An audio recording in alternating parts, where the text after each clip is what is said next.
The needle-sharp claws pierce through her husband's throat with surgical precision, and Maya Corvast watches the love of her life die in their bedroom on Holy Terra itself.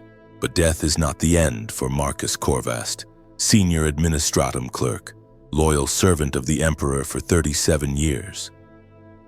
Death is just the beginning of something far worse than any hell the Imperial Creed has ever described. The creature that kills him stands no taller than a man, but its form mocks every sacred teaching about humanity's divine nature. 6 arms end in talons that could carve through ceramite armor. Its elongated skull pulses with alien intelligence, and its third arm, the one that delivers the true horror, extends a proboscis that seeks the base of Marcus's spine with the precision of a trained chirurgeon. Maya cannot scream. The paralytic venom from the creature's initial strike has left her conscious but completely unable to move, forced to witness every detail of what happens next. The proboscis burrows into her husband's flesh, and she watches his body convulse as something fundamental about his biology is rewritten at the cellular level. When the creature finally withdraws, Marcus is still alive, still breathing, still looking at her with eyes she has known for 20 years. But those eyes now carry something else behind them, something that watches her with inhuman patience and calculates her value in terms she cannot begin to comprehend. This is how the Great Devourer begins its consumption of Terra, not with hive fleets blotting out the sun or bio-titans crushing continents beneath their feet, but with a single creature in a single bedroom in Hive Volga, Subsector 7, Level 127, Compartment 4891. 1 man infected, 1 family destroyed, 1 cell of corruption that will spread through the heart of the Imperium until billions of souls serve alien masters while still wearing human faces. The Genestealer infection represents the most insidious threat humanity has ever faced, because it does not announce itself with the roar of chain axes or the crack of plasma fire. It spreads through love and trust and the most basic human need for connection and family. By the time the infection is detected, it has already claimed generations. By the time the Inquisition responds, entire worlds have become breeding grounds for creatures that remember being human but now serve something that hungers for the consumption of all life in the galaxy. Maya Corvast will live long enough to bear 3 children. She will raise them with all the love and care that any imperial citizen provides to their offspring. She will teach them their prayers to the Emperor and make sure they attend their weekly sessions at the local shrine. She will never realize that the man she makes love to each night is no longer entirely human, and that the children growing in her womb carry genetic material that will one day produce creatures capable of tearing apart space marines with their bare hands. This is the true horror of Genestealer infection, not the physical transformation, brutal though it may be, but the way it preserves everything that makes us human while slowly, generation by generation, turning that humanity into a weapon against our own species. The infected retain their memories, their personalities, their capacity for love and sacrifice, and all the emotions that define human experience. They simply redirect all of these feelings toward the service of alien masters who see them as nothing more than biomass to be harvested when the great fleets finally arrive. The infection begins with a single cell, a microscopic organism introduced into the victim's bloodstream through the Genestealer's proboscis. This cell is not truly alive in any sense that imperial biologists would recognize. It is something between a virus and a machine, a piece of alien biotechnology that has been refined across millions of years of galactic conquest. The cell seeks out specific genetic markers in human DNA, binding to chromosomes and beginning the process of gradual modification that will take generations to complete. The Genestealer cell operates with a precision that makes imperial medical technology seem primitive by comparison. It does not simply alter existing genetic structures but rewrites them according to a biological template that has been perfected through the consumption of countless species across the galaxy.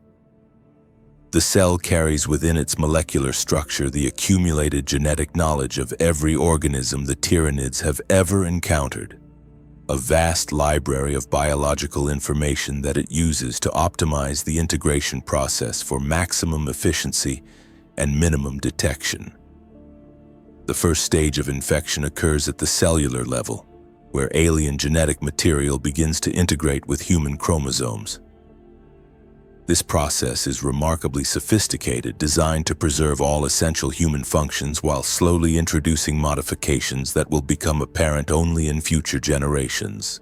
The infected individual experiences no immediate symptoms because the alien components remain dormant, waiting for the proper genetic triggers to activate their transformative programs. Marcus Corvost feels nothing more than mild fatigue for the first few weeks after his infection, a sensation he attributes to overwork and stress rather than alien contamination. His immune system registers no foreign presence because the Genestealer cell has been specifically designed to mimic human cellular structures while carrying out its insidious work. Blood tests reveal no abnormalities. Genetic screenings detect no mutations. Even the most advanced medical technology available to the Imperium would find nothing suspicious about his condition during this initial phase. The first generation infected, those who survive direct contact with a Genestealer, show few obvious signs of their condition. They retain their human appearance and most of their human behavior patterns. But deep within their reproductive cells, alien genetic material lies dormant, waiting to express itself in their offspring. They become unknowing carriers of humanity's destruction, spreading the infection through the most natural and sacred act of creating new life. Marcus Corvost returns to work 3 days after his infection, bearing only minor scratches that he explains as the result of a domestic accident. His colleagues note that he seems more focused than usual, more driven to excel in his administrative duties. His productivity increases by 17% over the following months. His supervisor recommends him for a commendation. No one suspects that his dedication now serves a purpose beyond simple loyalty to the Emperor. The changes in Marcus's behavior are subtle but consistent. He begins working longer hours without complaint, staying late to complete tasks that would normally be left for the next day. His reports become more detailed and accurate, filled with information that will prove useful to alien intelligence analysts studying Imperial administrative procedures. His interactions with colleagues grow more purposeful, as if he is evaluating each person for some unstated criteria that has nothing to do with their professional competence or personal character.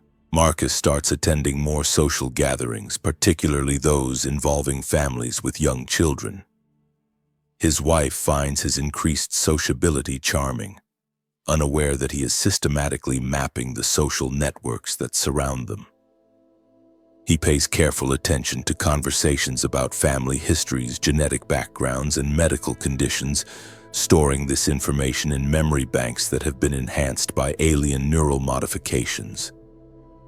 Every interaction serves the greater purpose of identifying potential targets for future infection or recruitment into the growing cult network. The creature that infected him has already moved on to other targets. Genestealers are patient hunters capable of remaining dormant for decades while their infection spreads through a population. They select their victims carefully, choosing individuals whose positions or connections will allow the taint to reach the maximum number of potential carriers. A clerk in the administratum can infect his co-workers through document handling and administrative meetings. A merchant can spread the corruption along trade routes by contaminating goods and establishing business relationships with partners on distant worlds.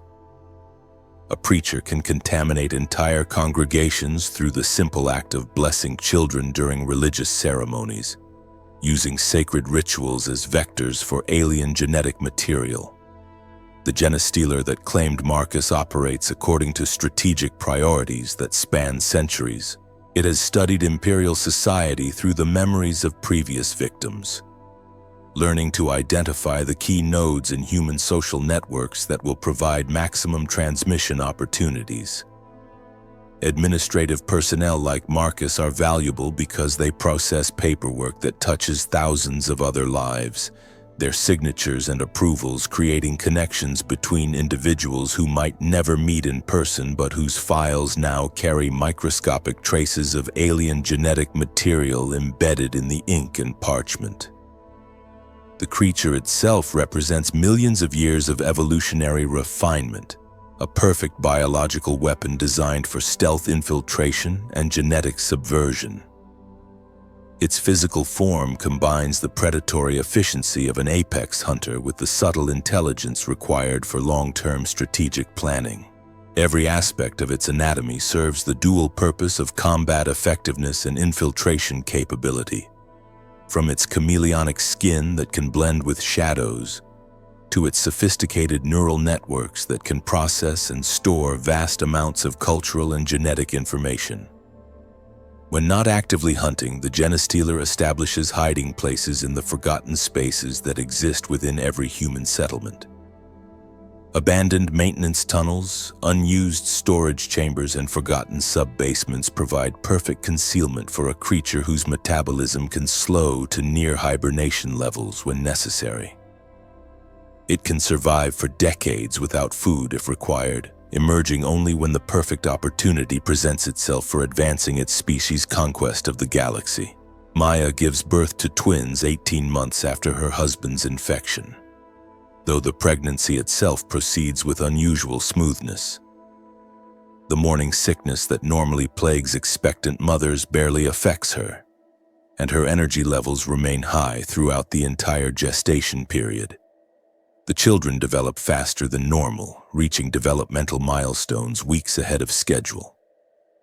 Medical examinations reveal nothing abnormal, but Maya sometimes catches herself staring at ultrasound images that seem to show her babies moving in perfect synchronization, as if they are already communicating with each other in ways that transcend normal human development. Logar and Elena Korvast appear perfectly normal by every medical standard available to Imperial healthcare. They pass all genetic screenings with results that place them in the top percentile for health and genetic stability. Their development follows standard human patterns, but at an accelerated pace that their parents interpret as exceptional intelligence rather than alien enhancement.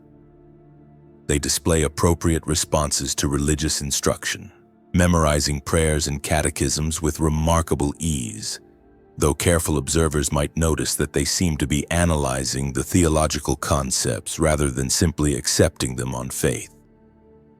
The only anomaly that appears in their official records involves their psychological profiles, which note an unusual degree of cooperation and coordination between the siblings. They never fight over toys or compete for attention in the way that normal children do. Instead, they seem to operate as a perfectly harmonized team, sharing resources and responsibilities without any apparent communication or negotiation. Child psychologists dismiss this as a positive trait, evidence of exceptional emotional maturity and family bonding, rather than recognizing it as the first sign of collective consciousness emerging within human children. The twins represent second-generation hybrids, carriers of genetic material that is roughly 70% human and 30% alien.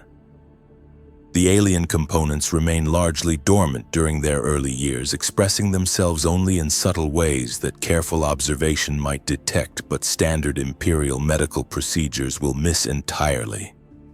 They are slightly stronger than normal children, capable of lifting objects that should be beyond their physical capacity. They are more resistant to disease, recovering from minor illnesses in days rather than weeks.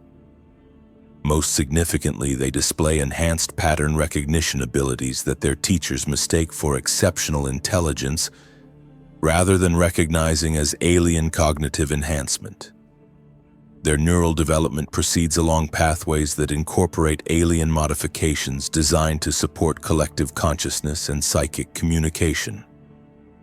The changes are so subtle that even detailed brain scans would reveal nothing obviously abnormal. but their cognitive architecture is fundamentally different from normal human consciousness.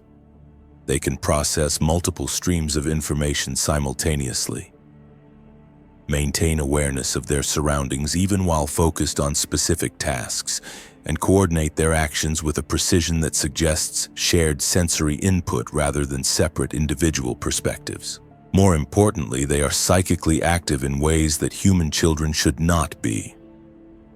The alien genetic material includes modifications to the central nervous system that allow for a form of telepathic communication, though this ability manifests so subtly that it appears to be nothing more than the close bond that siblings often share.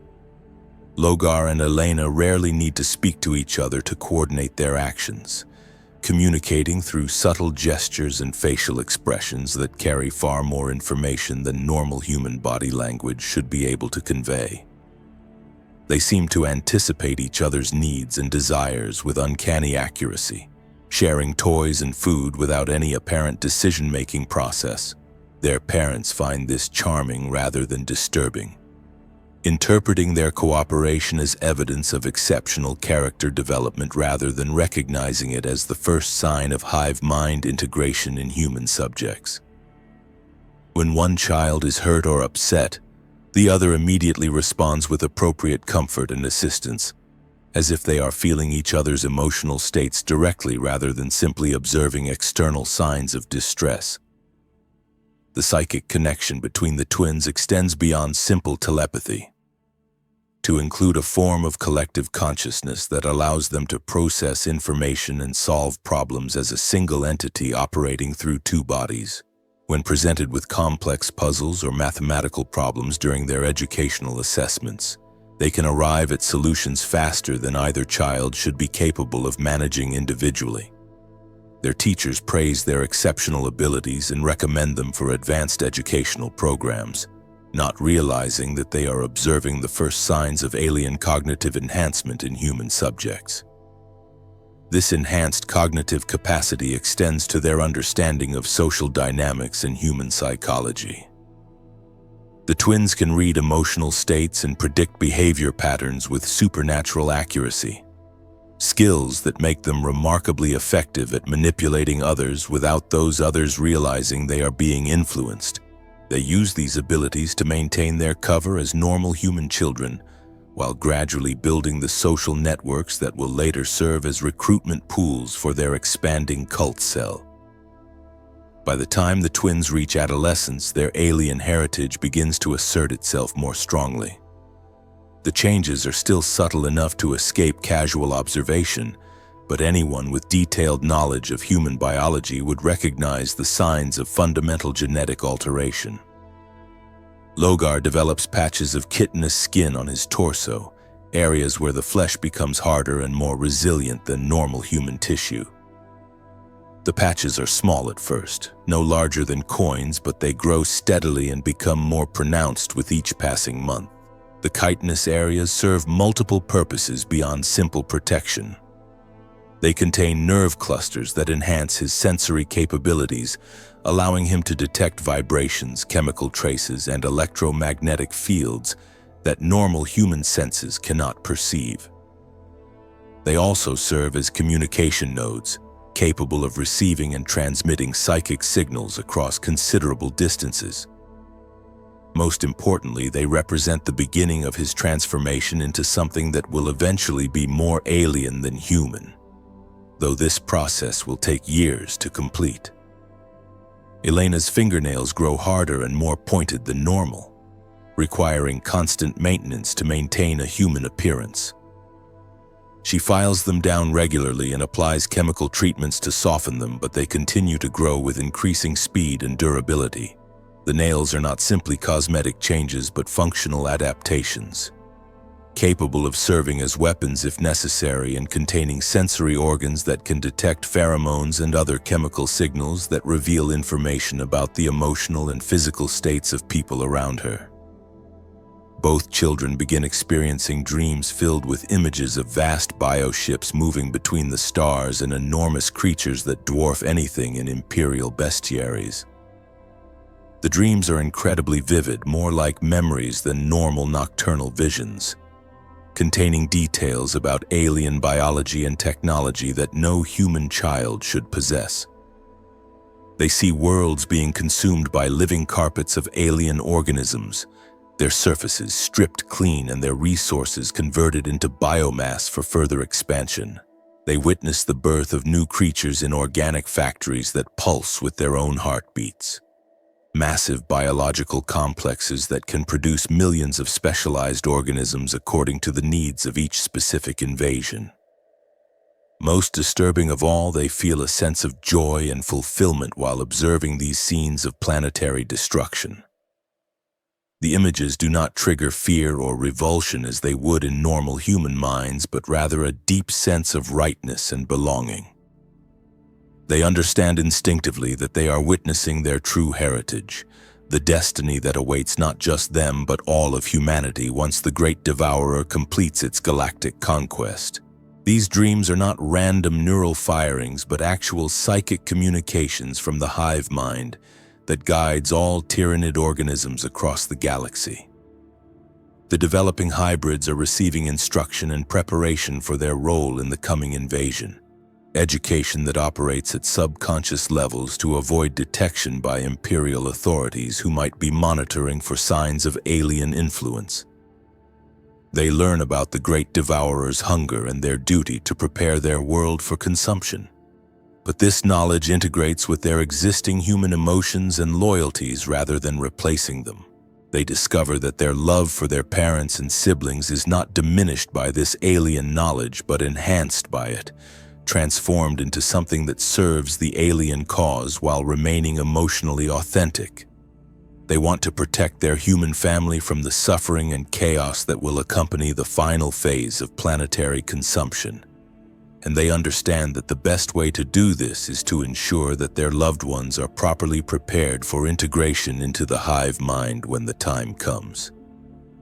The psychological aspect of Genestealer infection represents its most diabolical element because it does not destroy human emotions but redirects them toward alien purposes. The corrupted do not lose their humanity. They weaponize it against their own species. A second-generation hybrid loves their human family with genuine affection.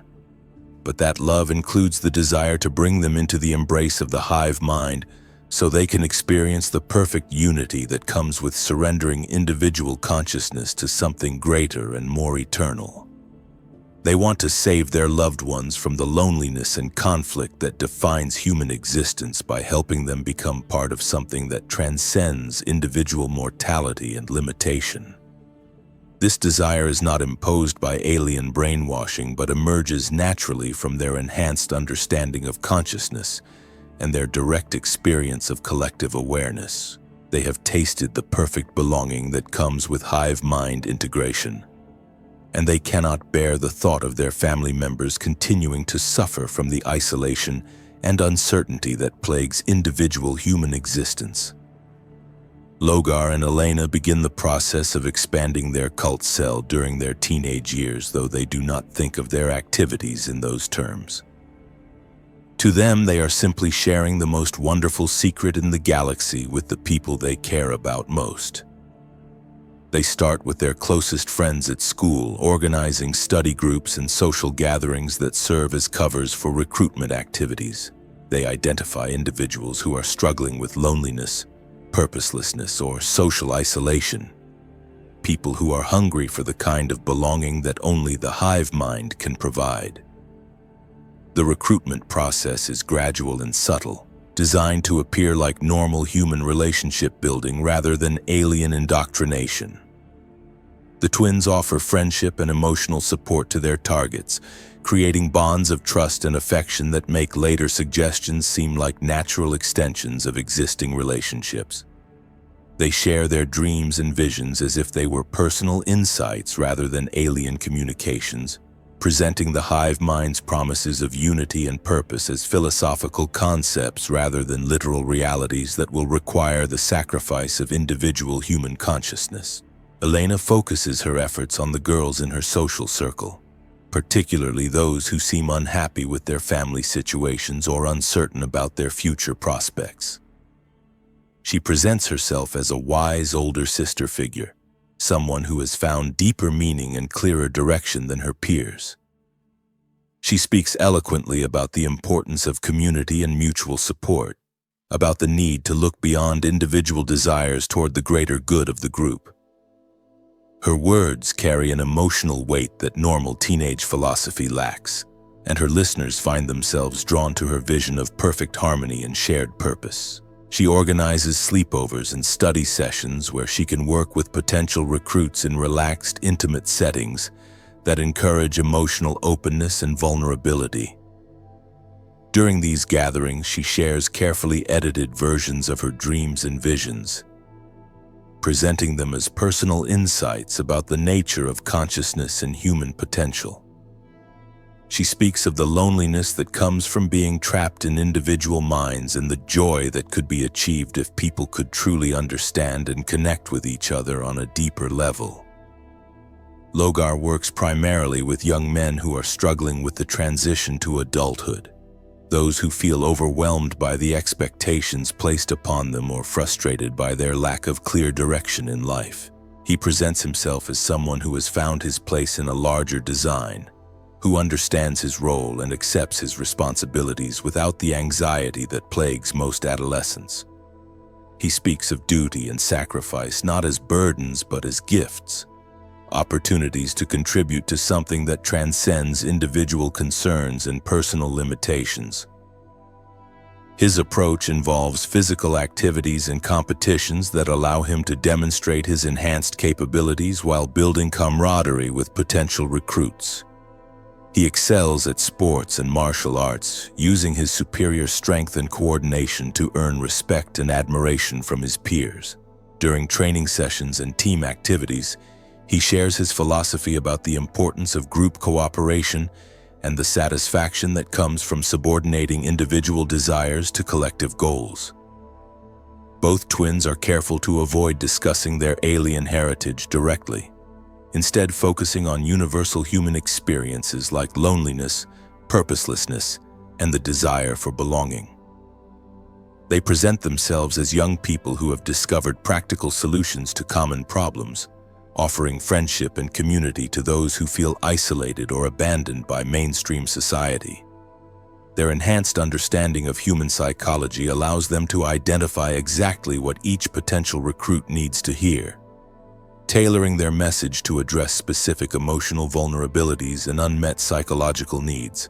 Those who prove receptive to these ideas are gradually introduced to other members of the growing cult cell.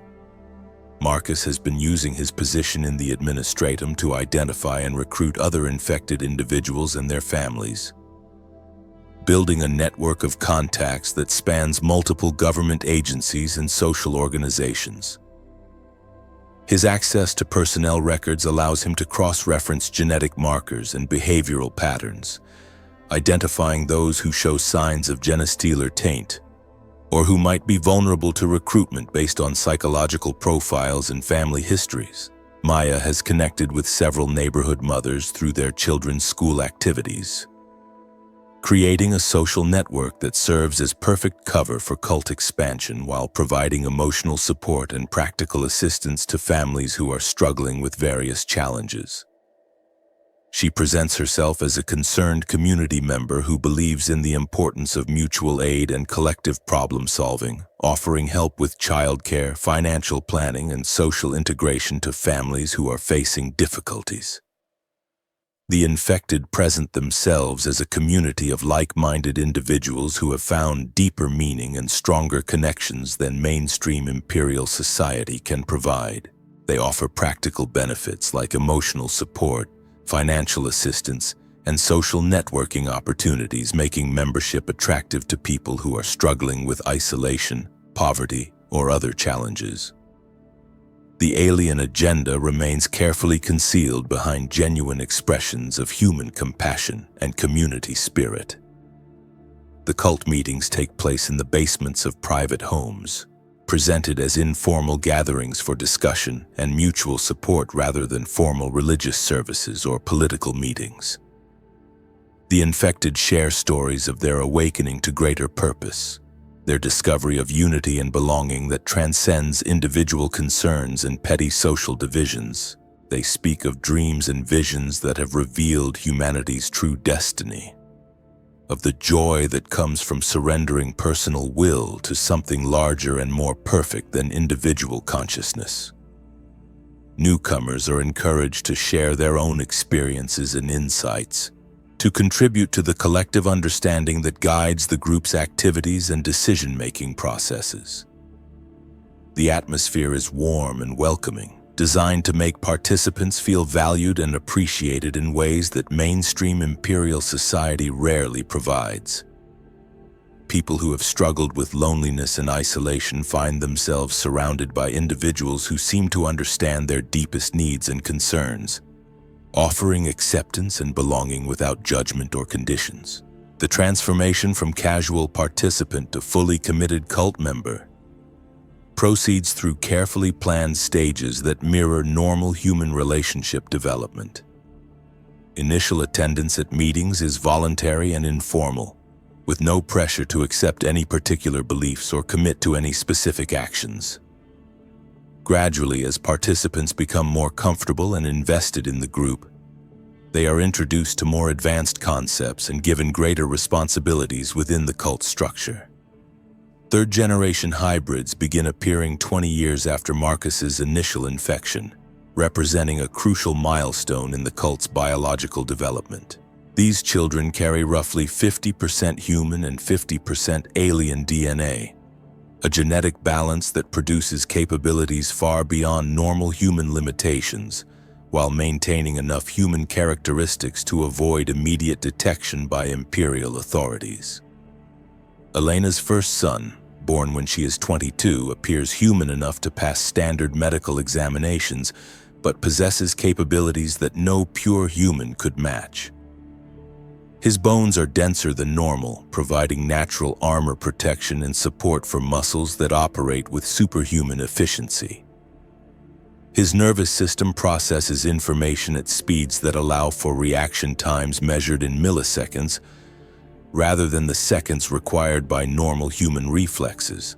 Most importantly, his brain incorporates alien neural structures that provide direct psychic connection to the hive mind across interstellar distances. The child's name is Matthias, and from the moment of his birth he displays abilities that should not exist in human infants. He stops crying whenever Elena approaches, even when she is still several rooms away and moving silently through the house. This suggests sensory capabilities that extend beyond normal human perception, possibly including limited telepathic awareness or enhanced detection of chemical and electromagnetic signatures. He seems to understand spoken instructions weeks before children normally develop language comprehension, responding to complex requests with appropriate actions even though he cannot yet speak. Most remarkably, he never appears to be truly asleep in the way that normal infants require extended periods of unconsciousness for proper brain development. His eyes track movement and respond to sounds even when his body displays all the signs of deep rest, suggesting that his alien neural modifications allow for conscious awareness even during periods when his human biological systems are inactive. This ability will prove invaluable as he matures and takes on greater responsibilities within the cult hierarchy. By his first birthday, Matthias is walking with balance and coordination that suggest extensive practice despite his obvious lack of experience with bipedal locomotion. He can climb furniture and navigate complex obstacles with the confidence of someone whose spatial awareness extends beyond normal human limitations. His play patterns involve arranging objects into geometric configurations that are painful to look at directly. Patterns that seem to shift and writhe when observed from peripheral vision, suggesting that he is already receiving detailed instructions from the hive mind regarding mathematical and architectural principles that will be important for future construction projects. The cult has grown from a single infected family to a network spanning multiple hive cities and industrial districts. Marcus's administrative access has allowed them to place members in key positions throughout the imperial bureaucracy. From low-level clerks who can alter records and misdirect investigations, to senior officials who can influence policy decisions and resource allocations. Maya's social connections have provided recruitment opportunities among the general population, creating a broad base of supporters who may not fully understand the cult's true nature but who provide cover and assistance for more sensitive operations. The twins' educational achievements have opened pathways into military and technical training programs where they can gather intelligence about Imperial defenses and recruit additional members from among the personnel responsible for maintaining planetary security. Their enhanced cognitive abilities make them exceptional students, earning scholarships and special recognition that provide access to classified information and restricted facilities. The network operates through a carefully structured hierarchy that conceals its true nature behind the facade of legitimate social and professional organizations. At the lowest level, recently recruited members participate in support groups and social clubs that provide emotional fulfillment and community belonging without revealing any alien connections. These individuals serve as a recruitment pool and provide cover for more sensitive activities, their genuine enthusiasm for the group's ideals helping to deflect suspicion from Imperial authorities who might be monitoring for signs of seditious activity. The middle tiers consist of individuals who have been gradually introduced to the cult's true nature and have accepted their role in preparing for humanity's transformation into something greater than individual consciousness. These members understand that their activities serve non-human purposes, but they frame this service in terms of spiritual evolution and transcendence rather than simple conquest and assimilation. They work to identify and recruit new members, gather intelligence on Imperial defenses and administrative procedures, and establish the infrastructure necessary to support more advanced operations when the time comes for open action. At the highest levels, true hybrids and their most trusted human allies coordinate strategic planning and maintain communication with other cult cells throughout the sector. These individuals possess detailed knowledge of the Great Devourer's plans for galactic conquest and actively work to sabotage Imperial defenses while accelerating the spread of Genestealer taint throughout the population. Their activities require extreme secrecy and careful coordination, but their enhanced abilities and psychic connections make them highly effective at avoiding detection while achieving their objectives. By this point, the Genestealer infection has reached a critical threshold where detection becomes increasingly likely, but eradication becomes practically impossible. The cult possesses the resources and connections necessary to protect itself from investigation, while continuing to expand its influence throughout Imperial society. Infected members have risen to positions of authority in local government, law enforcement, military commands, and religious organizations. They use these positions to suppress evidence of their activities, eliminate individuals who pose threats to their security, and ensure that any investigations are misdirected or delayed until cult operations can be relocated or concealed. The Adeptus Arbites precinct commander in Maya's sector is now a third-generation hybrid whose mutations are concealed behind carefully tailored clothing and cosmetic treatments that mask the chitinous growths and sensory modifications that mark his alien heritage. His position allows him to redirect investigations away from cult activities and ensure that any evidence of alien taint is either destroyed or dismissed as unreliable testimony from mentally unstable witnesses. When citizens report strange behavior or unusual gatherings in their neighborhoods, he makes sure that follow-up investigations are delayed, misdirected, or assigned to officers who are already under cult influence.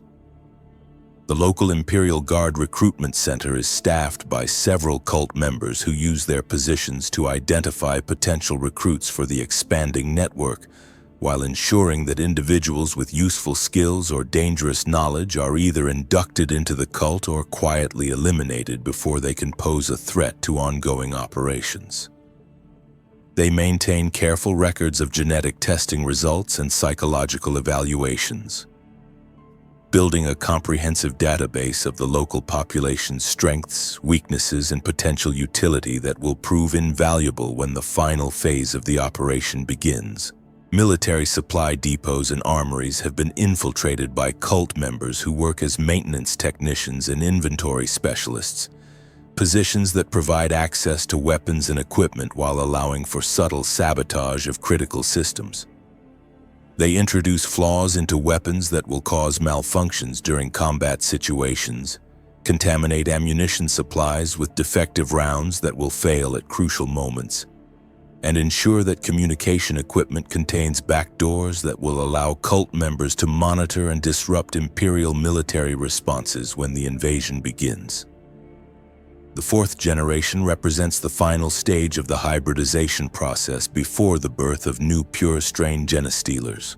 These individuals are barely recognizable as human, possessing elongated limbs, chitinous skin, and psychic abilities that approach those of the original Genestealers who began the infection cycle decades ago.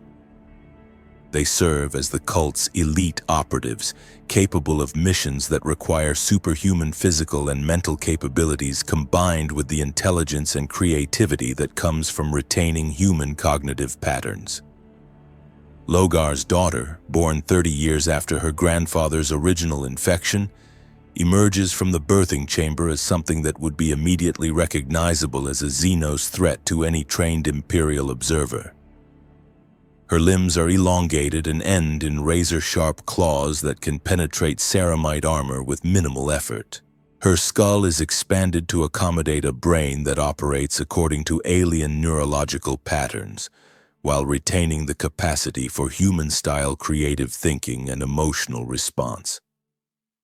Her skin has a chitinous quality that provides natural armor protection equivalent to Imperial flak gear, and her sensory organs can detect threats and opportunities across multiple electromagnetic spectrums simultaneously. Most disturbing of all, her eyes burn with an intelligence that is clearly not human despite her ability to speak, think, and express emotions in ways that demonstrate retained human characteristics. She represents the culmination of decades of genetic manipulation, a being that combines the best aspects of human cognition and creativity with alien physical superiority and psychic power. She can pass for human at a distance or in poor lighting conditions, but close examination would reveal her true nature to anyone with knowledge of Xenos biology and the specific characteristics of tyrannid organisms. Her role within the cult is to serve as a commander and coordinator, using her enhanced abilities to direct complex operations and maintain psychic communication with other cult cells across the planet and throughout the star system. Her intelligence operates on multiple levels simultaneously, processing information through both human and alien cognitive pathways to arrive at solutions that neither pure human nor pure alien minds could achieve independently. She can understand and manipulate human emotions and motivations with supernatural skill, but she can also communicate directly with the hive mind across interstellar distances and coordinate activities with other tyrannid organisms throughout the galaxy. The creature that was once Logar's daughter possesses memories and emotional connections to her human family, but these feelings now serve alien purposes rather than human ones. She loves her great-grandfather Marcus with the same devotion that any descendant might feel for a cherished elder. But her love includes the desire to help him achieve perfect unity with the hive mind when the time comes for final integration. She cares deeply about the welfare of her extended family and the human community that has nurtured and protected the cult through its decades of growth. But she defines welfare in terms of successful preparation for absorption into the collective consciousness that guides all tyrannid organisms.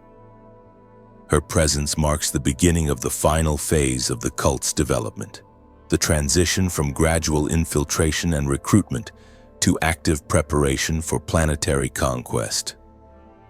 Under her direction, cult members begin stockpiling weapons and supplies in hidden caches throughout the hive cities, preparing for the chaos that will accompany the arrival of the tyrannid hive fleet. They identify key infrastructure targets and develop detailed plans for seizing control of power plants, communication centers, and transportation hubs when the time comes to assist in the planet's conquest. The fifth and final generation completes the biological cycle by producing new pure-strain Genestealers identical to the creature that originally infected Marcus Corvast 40 years earlier.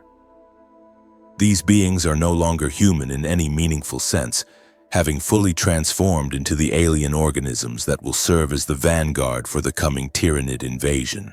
They possess all the capabilities that make Genestealers such formidable opponents. Superhuman strength and speed that allows them to tear through ceramite armor with their bare claws. Natural armor that can deflect lasp fire and small-caliber projectile weapons, and psychic abilities that allow them to coordinate with the hive mind across galactic distances while maintaining perfect stealth and infiltration capabilities. The birth of new pure-strain Genestealers marks the completion of the cult's primary biological mission. The infection has successfully propagated itself through human genetics and produced new organisms capable of spreading to additional populations throughout the galaxy. These creatures will leave their birth world aboard merchant vessels and military transports, establishing new cult cells on distant planets and beginning the cycle of infection and hybridization once again. Meanwhile, the established cult prepares for its final role, serving as a fifth column that will assist in the planet's conquest when the Tyrannid hive fleets finally arrive in the system.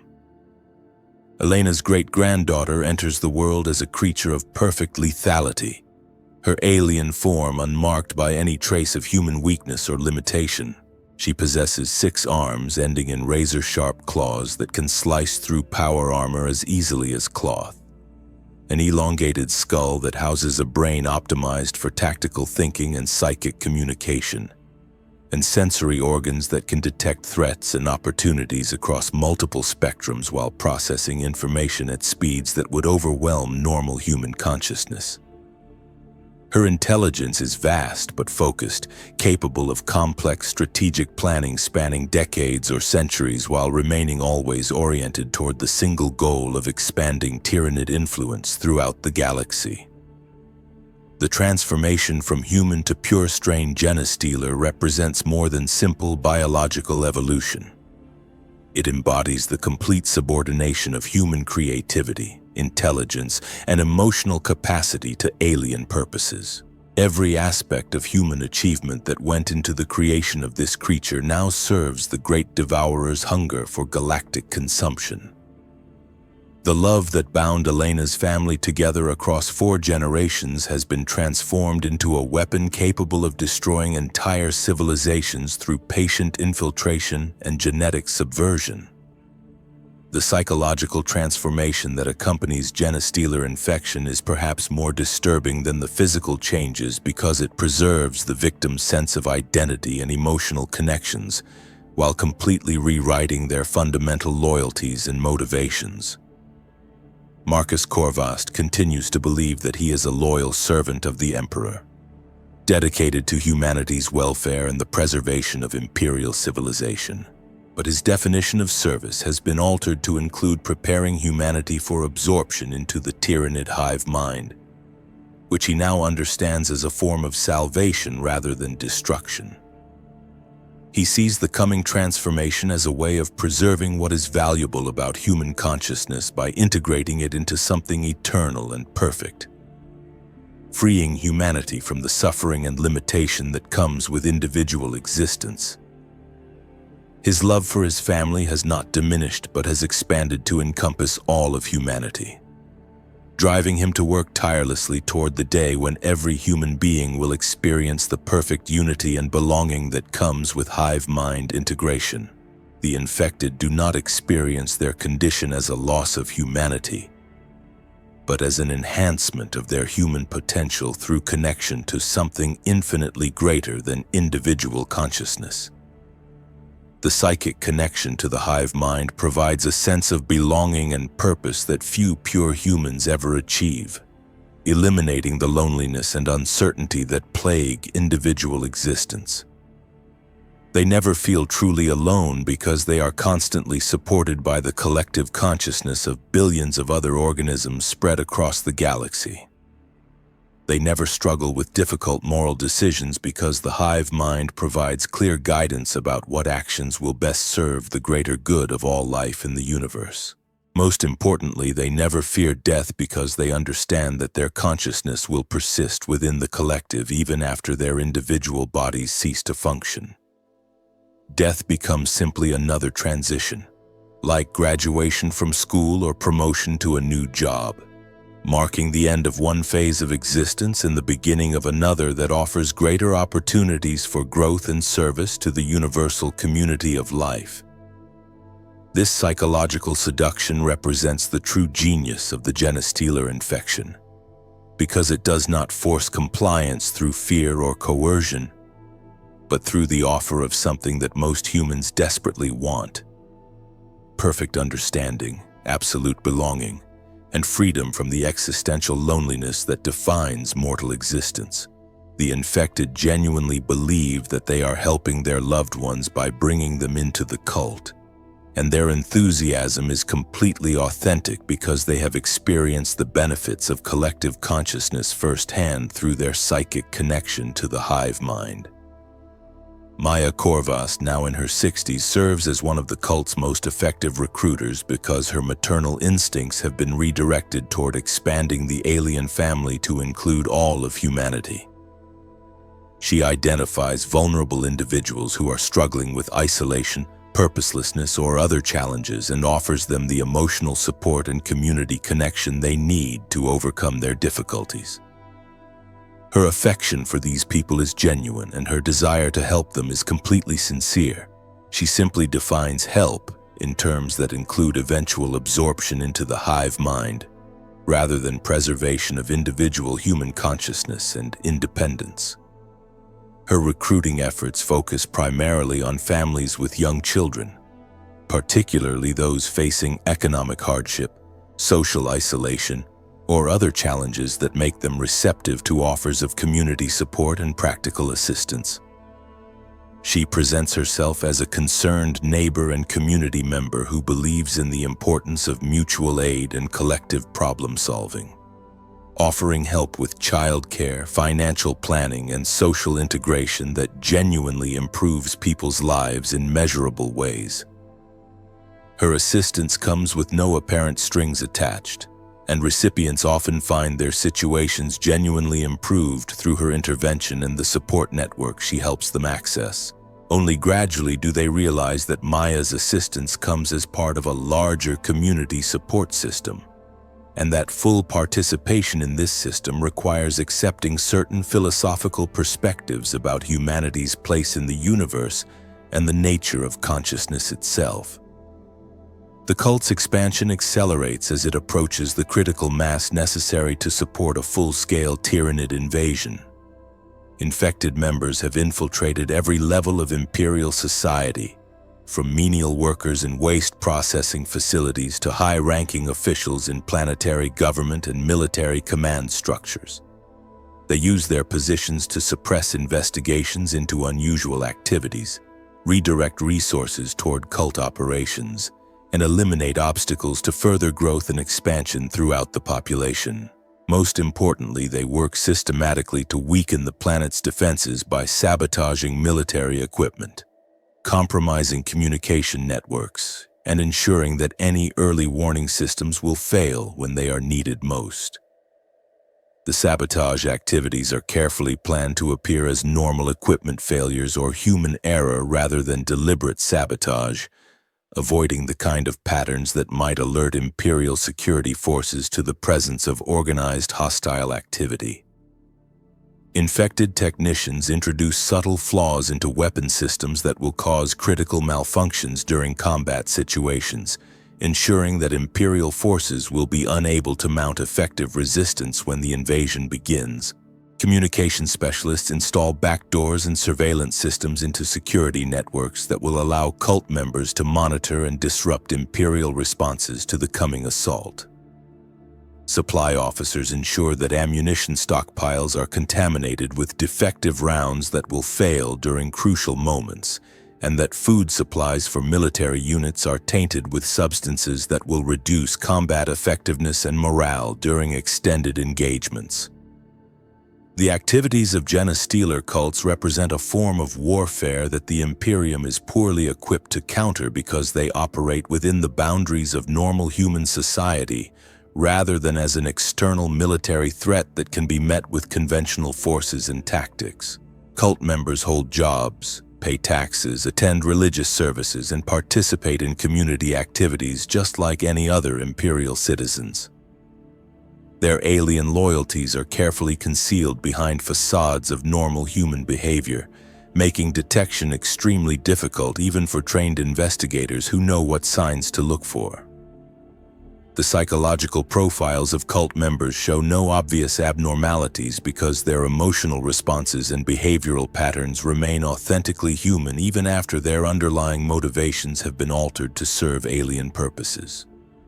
They genuinely care about their families, work diligently at their jobs, and contribute positively to their communities in ways that make them model citizens by most measures. The fact that all of these activities ultimately serve the purpose of preparing their world for consumption by the Great Devourer is invisible to casual observation and extremely difficult to detect even through intensive investigation. The Inquisition has developed protocols for identifying and eliminating Genestealer infections, but these methods require resources and expertise that are not available to most Imperial worlds, particularly those in frontier sectors where administrative oversight is limited, and security forces are stretched thin across multiple systems. Standard genetic screening procedures can identify obvious mutations, but will miss the subtle alterations that characterize early-generation hybrids, whose alien modifications remain largely dormant and undetectable through routine medical examination. Psychological evaluation can detect unusual behavior patterns and cognitive anomalies, but it cannot reliably distinguish between alien influence and the normal variations in human personality and mental function that exist within any large population.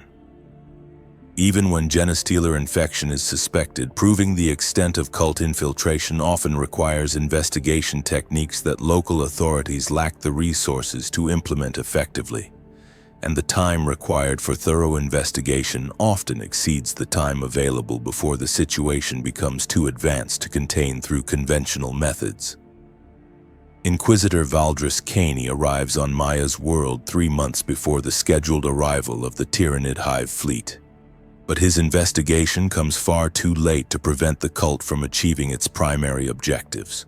His team of acolytes and specialists begins conducting genetic screening and behavioral analysis of the population, focusing initially on individuals in positions of authority and responsibility who might pose the greatest threat if they have been compromised by alien influence. The Inquisitor's initial approach follows standard protocols for Genestealer investigation, beginning with analysis of statistical anomalies in birth rates, genetic variation, and behavioral patterns that might indicate the presence of hybrid populations.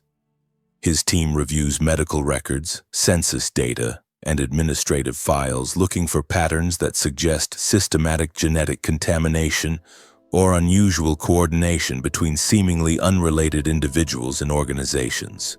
But the cult has had decades to prepare for such efforts, and infected members in positions of authority ensure that the Inquisitor's requests for information are delayed, misdirected, or fulfilled with carefully edited data that conceals the true scope of the infection.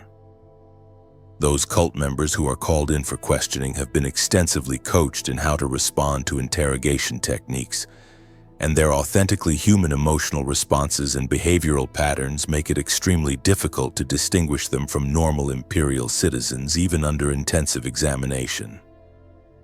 The Inquisitor's greatest challenge is not identifying individual cult members but understanding the true scope of the infection and the extent to which it has penetrated Imperial institutions and social structures. His initial estimates suggest that perhaps a few thousand individuals have been compromised. a manageable threat that could be eliminated through targeted purges and quarantine procedures followed by intensive re-education and psychological rehabilitation for those who might have been influenced but not fully converted. He does not realize that the cult has grown to encompass hundreds of thousands of members across multiple continents, and that their influence extends into every major imperial institution on the planet.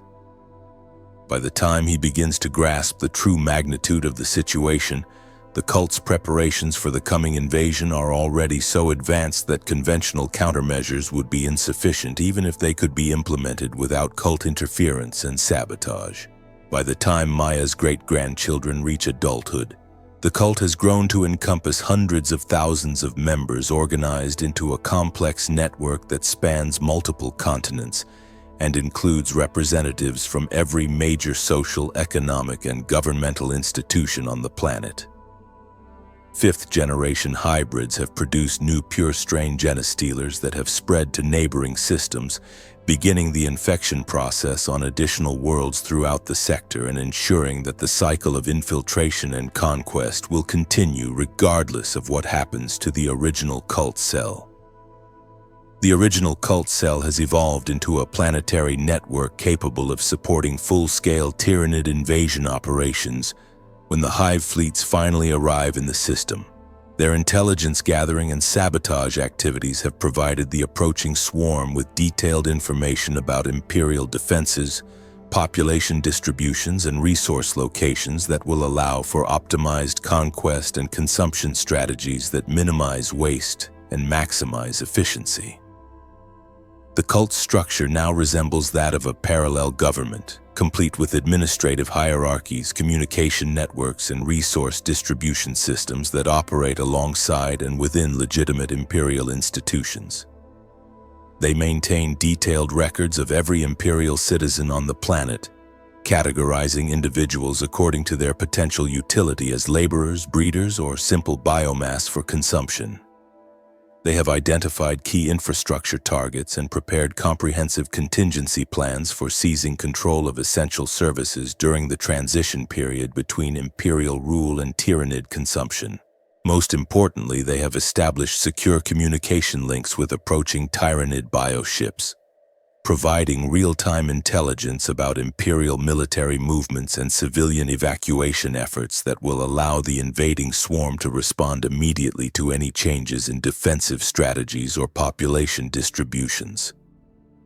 The psychic network that connects all cult members allows for instantaneous coordination of activities across the entire planet, making them far more effective than any conventional resistance or insurgency movement could possibly be. The cult's final preparations involve positioning their members to serve as guides and collaborators during the coming conquest, ensuring that the transition from imperial rule to Tyranid consumption proceeds as smoothly as possible, with minimum disruption to the harvesting operations that will transform the planet's biomass into resources for further expansion of the Great Devourer's influence throughout the galaxy. Infected individuals in military commands will sabotage defense efforts from within, while providing intelligence about imperial positions, capabilities, and strategic intentions to Tyranid tactical planners. Those in administrative roles will ensure that evacuation efforts fail by misdirecting transportation resources, providing false information about safe zones, and ensuring that civilian populations remain concentrated in areas where they can be efficiently harvested rather than dispersed in ways that would complicate the consumption process. Members placed within religious organizations will use their authority and influence to maintain order and prevent panic among the civilian population, telling their congregations that submission to the Great Devourer represents a form of divine transcendence and spiritual evolution rather than simple death and consumption. Their sermons will present the coming transformation as the fulfillment of humanity's cosmic destiny rather than its destruction, encouraging cooperation with the invading forces and resistance to any imperial efforts to organize defensive actions. Marcus Corvast, now an elderly man whose body shows the accumulated effects of 40 years of gradual genetic modification and psychic enhancement, serves as one of the cult's senior coordinators and strategic planners. His position in the administratum has given him access to classified information about Imperial military capabilities, defensive strategies, and contingency plans for dealing with large-scale Xenos invasions.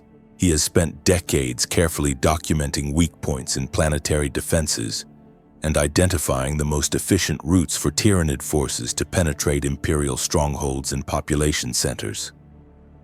His work will save the invading swarms valuable time and resources by allowing them to complete planetary consumption ahead of schedule, freeing bioships and assault organisms for deployment to additional target worlds while the genetic and cultural information harvested from his planet is integrated into the hive mind's vast database of conquered civilizations.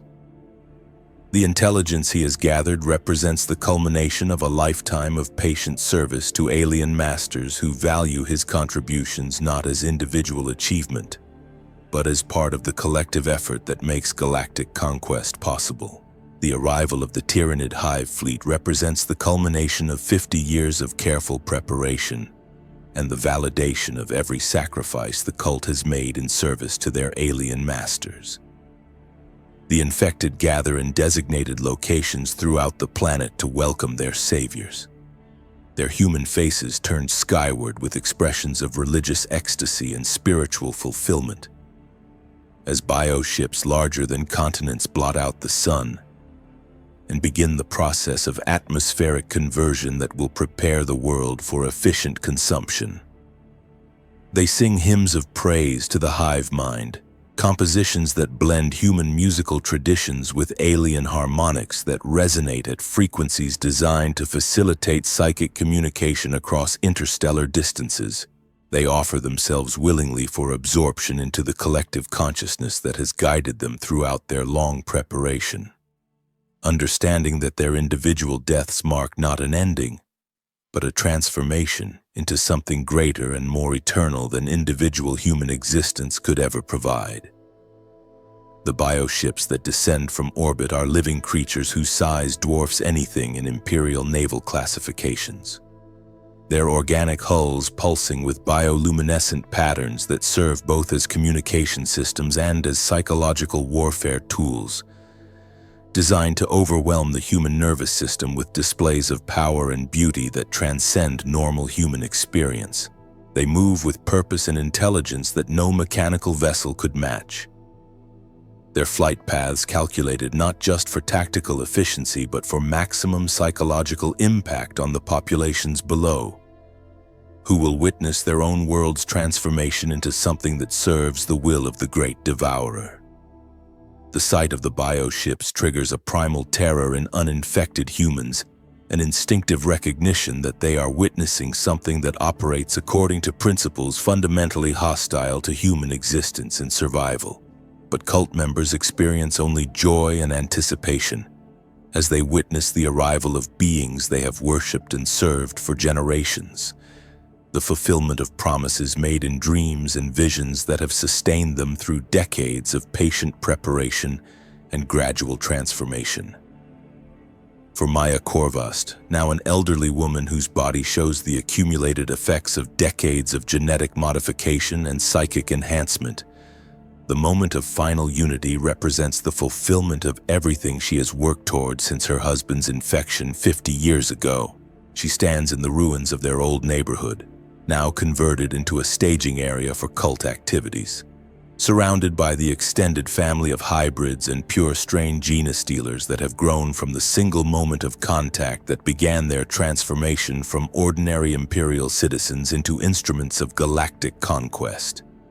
Her consciousness expands beyond the boundaries of individual identity as the hive mind fully claims her, and she experiences perfect communion with billions of other organisms spread across the galaxy, each one contributing their unique perspective and capabilities to a collective intelligence that encompasses the accumulated wisdom and experience of countless conquered civilizations. The sensation is indescribable in human terms, but Maya experiences it as the most natural and wonderful thing that has ever happened to her. the completion of a process that began with her birth and reaches its culmination in her absorption into something infinitely greater than individual human consciousness could ever achieve.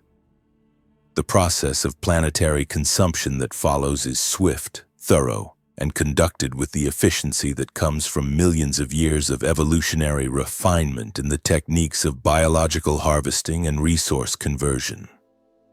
The Tyranids strip away the atmosphere through specialized organisms that can process entire atmospheric volumes in hours, rather than the geological timescales that natural processes would require.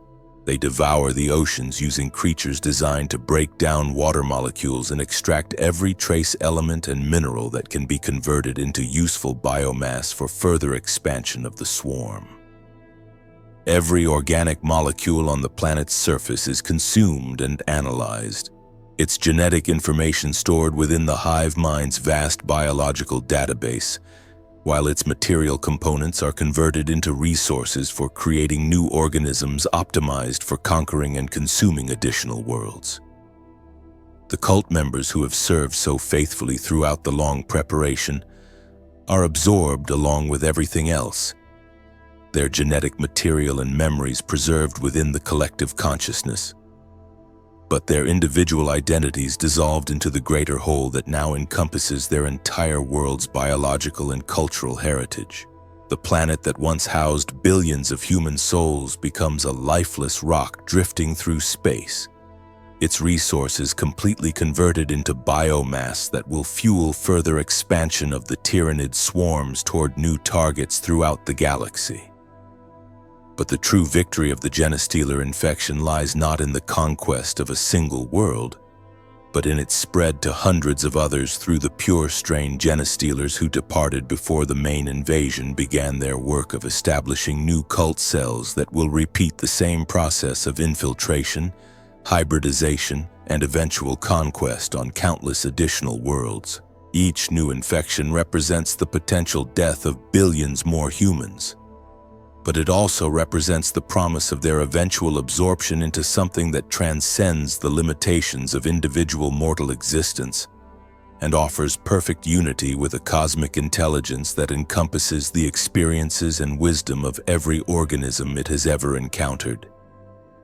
The horror and the promise are inseparable aspects of the same process, the Great Devourer's method of preserving what is valuable about conquered civilizations, while eliminating the inefficiencies and conflicts that come with individual consciousness and separate identity. This is what happens when a Genestealer infects you in Warhammer 40,000, not simple death, which would be a mercy compared to the reality, but transformation into something that remains human enough to love and suffer and remember while serving alien masters who see individual human lives as nothing more than stepping stones toward the consumption of all life in the galaxy. The infection preserves everything that makes you human, your capacity for love, loyalty, and self-sacrifice, while slowly, generation by generation, corrupting those qualities into weapons against your own species and instruments for the expansion of something that hungers for the absorption of all consciousness into its own eternal alien purpose. The needle-sharp claws that pierce Marcus Corvast's throat are not the end of his story, but the beginning of humanity's gradual transformation into something that will remember being human but will no longer serve human purposes or pursue human goals. In the darkness between the stars, the Great Devourer continues its ancient hunger, patient and implacable as the laws of physics themselves, adding each consumed world to its growing understanding of the galaxy, and each absorbed species to its vast collection of biological and cultural possibilities that will make future conquests even more efficient and complete. And somewhere in the depths of that alien consciousness, distributed across billions of organisms and countless bioships moving between the stars, Maya Corvast still loves her husband and children with perfect devotion, never understanding that her love has become the instrument of their damnation and the weapon by which humanity will ultimately be consumed by something that sees individual human lives not as precious and irreplaceable, but as raw material to be harvested in service to an appetite that will never be satisfied until every star in the galaxy burns cold, and every world has been stripped clean to feed the endless hunger of the hive mind that dreams of perfect unity and absolute consumption.